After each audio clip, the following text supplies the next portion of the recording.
Darating ang panahon na mawawala tayo sa mundong ito.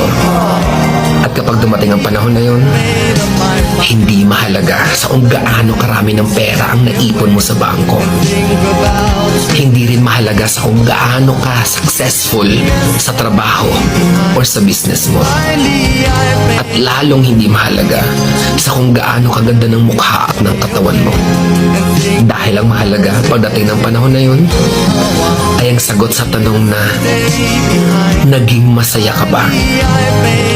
Nagawa mo ba ang kagustuhan ng puso mo kahit pag-gaano ka malito sa mata ng mundo?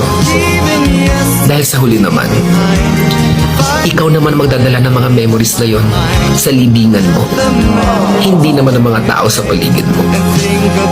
So make sure na bago pa dumating ang panahon na aalis na tayo sa mundo